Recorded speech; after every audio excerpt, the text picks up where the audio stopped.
Afinal, o PL 2630 é bom ou ruim para a internet brasileira?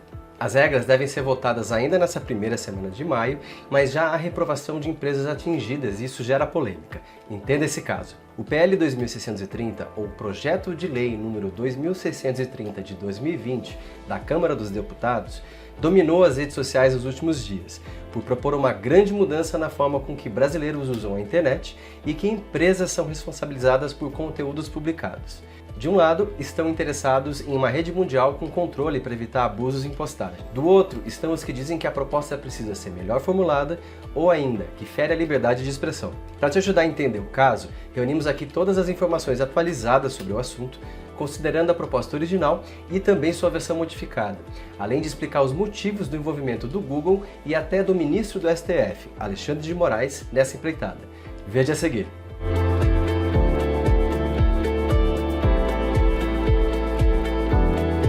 O Brasil é uma democracia que leva o conteúdo postado na internet bem a sério. Além do Marco Civil da Internet, assinado em 23 de abril de 2014, e que a gente cita o link aqui também na descrição do vídeo, muitas emendas e medidas foram implementadas para que as postagens de conteúdo na internet sejam seguras e não atinjam minorias que já sofrem bastante na vida real. Entretanto, ainda não há um projeto de lei que realmente coloque rédeas em empresas e determine que redes sociais sejam responsáveis pelos conteúdos que publicam. Além disso, desde 2014, também foram criadas novas formas de compartilhamento de mensagens, em massa ou não, e notícias falsas que podem levar um tempo para serem tiradas do ar. Com isso em mente, o senador Alessandro Vieira, do Cidadania SE, apresentou o Projeto de Lei 2630, ou PL 2630, para acabar com o compartilhamento de informações falsas em diversas redes sociais, como Facebook, Twitter, TikTok e qualquer outra rede que tenha uma base de usuários mundial acima de 10 milhões de usuários. E serviços de mensagem não ficaram de fora, o que significa que o WhatsApp e o Telegram também terão que se adequar às novas regras, caso o projeto de lei, já aprovado pelo Senado, também passe pela Câmara dos Deputados. E estas são as principais mudanças. Contas falsas, aquelas controladas por robôs, não serão mais permitidas, com ressalva para aquelas que postarem conteúdo humorístico ou sátiras. Contas com nomes sociais ou pseudônimos também serão permitidos. No caso da limitação de envios em massa, as plataformas terão que criar uma forma de evitar que uma mesma mensagem seja enviada para um ou mais grupos com muitas pessoas. Além de regras que envolvem os participantes, tudo deve ser armazenado por até 3 meses nos servidores. Quanto à remoção imediata de conteúdos, hoje em dia as inteligências artificiais já fazem o trabalho de remover esses conteúdos que não seguem as regras da comunidade, mas isso terá que ser intensificado. E no caso de uma postagem ou mensagem que traga dano imediato e de difícil reparação, o conteúdo deve ser apagado no mesmo momento, sem a necessidade de pedido judicial. No tocante à publicidade, qualquer conteúdo promovido na internet precisa não apenas ser sinalizado, mas os dados de quem investiu precisam ficar disponíveis para que qualquer pessoa entre em contato. Em caso de propaganda eleitoral, todo o valor gasto e o conjunto de anúncios deve ser disponibilizado também. Quanto aos agentes políticos, contas de pessoas com cargos públicos importantes não poderão bloquear outras contas, independente do que postaram. E dados de contratação de serviços de publicidade, que também englobam o gerenciamento de redes sociais, devem ser citados.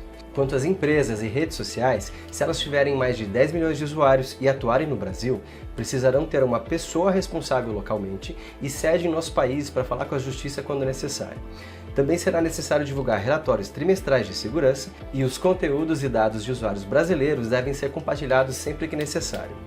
O encaminhamento de mensagens em aplicativos também foi colocado em pauta para mudanças, e o PL 2630 cita que, caso sigam com o propósito de funcionar no Brasil, os aplicativos de mensageria privada precisam desenvolver políticas para que o encaminhamento de uma mesma mensagem seja feita para no máximo 5 pessoas ou para um grupo com no máximo 256 pessoas. E em épocas de eleição municipal ou federal, esse número máximo de encaminhamentos desce para 1.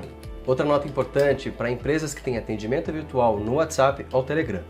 É bastante normal que essas empresas usem ferramentas de gerenciamento para cuidar de atendimentos virtuais. E, caso um usuário faça uso disso e o PL 2630 seja aprovado, será necessário informar para o desenvolvedor do serviço que isso está acontecendo. As empresas como o WhatsApp ou o Telegram devem banir a conta que não informar essa ação, uma vez que o comportamento será considerado inumano, ou seja, feito por robôs. Regras sobre inclusão em grupos e autorizações de disparo em massa também entrarão em vigor com a aprovação desse PL. As empresas que não cumprirem as regras precisarão pagar uma multa de 10% referente ao faturamento do grupo econômico no Brasil.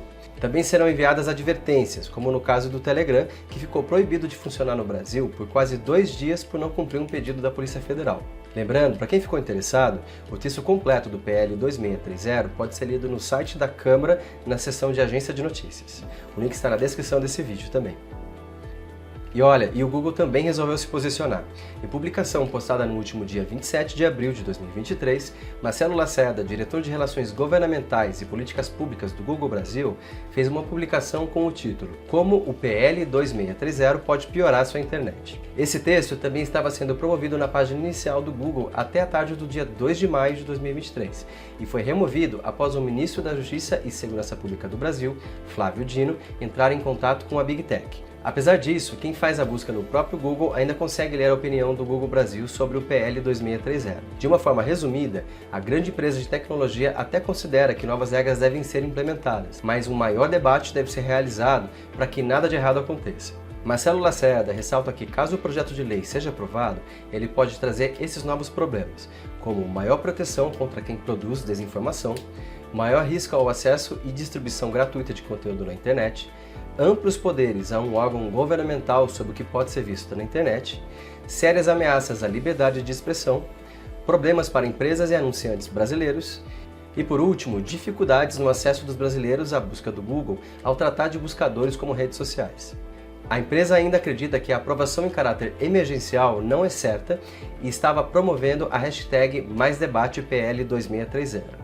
Marcelo Lacerda cita em seu texto que as regras a serem aprovadas acabaram se desviando do seu objetivo original de combater a desinformação, trazendo de forma apressada novos dispositivos sem discussão ampla com a sociedade, inclusive sem passar pelas comissões da Câmara dos Deputados. Outro argumento citado no texto é que o PL 2630 não segue o que outros países que lidam com questões parecidas fazem, e uma aprovação pode mudar a liberdade de expressão e geração de oportunidades econômicas para os brasileiros.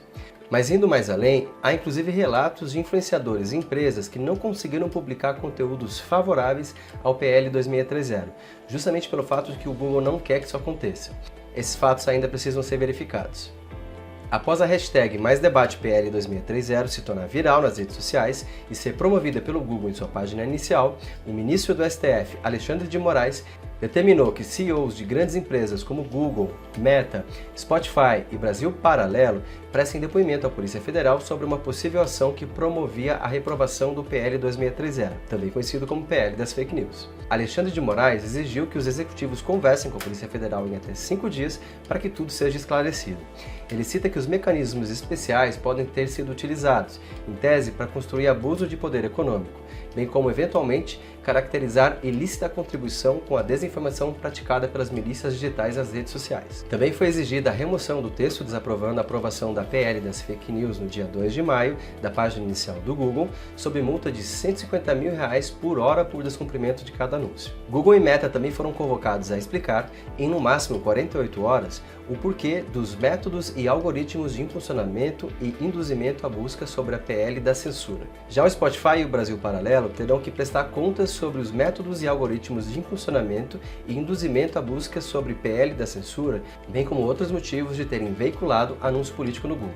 Além de serem obrigados a prestar depoimentos para a Polícia Federal em até 5 dias, o comunicado de Alexandre de Moraes obriga as empresas a informar as providências reais e concretas que realizam para prevenir, mitigar e retirar práticas ilícitas no âmbito de seus serviços e no combate à desinformação de conteúdos gerados por seus usuários. Um dos pontos pelos quais as empresas mais estão batendo na tecla é a mudança que exige que, caso um anúncio seja postado, as empresas também sejam responsabilizadas por este problema. Atualmente, apenas o dono da conta é penalizado, mas como as empresas ganham para mostrar os anúncios para uma grande base de usuários, também devem ter um maior filtro e sofrerem as consequências caso um anúncio problemático seja aprovado para a circulação.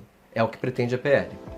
Porém, a proposta original do PL 2630 chegou até um item que apoiava a criação de um conselho de transparência com 21 pessoas, que incluía representantes do poder público, da sociedade civil, da academia e do setor privado. Essas pessoas ficariam responsáveis por discutir realizações de estudos, pareceres e também realizar a recomendação de liberdade. Durante todo o processo de avaliação, isso foi retirado do documento, que agora está em votação na Câmara dos Deputados. A grande problemática desse caso é que a fiscalização pode ficar por conta então do governo brasileiro, que pode ser responsável por dar a palavra final sobre um conteúdo na internet, ou seja, dizer o que é certo e dizer o que é mentira. Houve boatos de que a Anatel seria a entidade autônoma caso o PL 2630 for aprovado, mas ainda não há confirmação por parte deste órgão. É por esse motivo que os parlamentares e políticos aliados ao ex-presidente Jair Bolsonaro chamam o texto de PL da censura, já que, no final de contas, a decisão final ainda dependeria de um órgão ligado ao governo federal e os ideais do atual líder podem ser levados em conta para que uma publicação fique ou não no ar. Outro ponto polêmico é a extensão da imunidade parlamentar para as redes sociais, que consta no artigo 33 do texto do PL 2630. As publicações postadas por pessoas do poder público não poderiam gerar processos judiciais, causando um grande desencorajamento na moderação de conteúdo publicado ou veiculado por parlamentares, mesmo que nocivamente desinformativo. É essencial lembrar que os deputados, senadores e demais pessoas de cargos públicos são as pessoas que mais colaboram para a publicação de conteúdo indevido nas redes sociais. E, com este passe livre dado pelo PL 2630, ficaria ainda mais difícil e praticamente impossível permitir que pessoas com cargos parlamentares sejam penalizados por postar fake news. Por isso, a gente pergunta, será que vale a aprovação?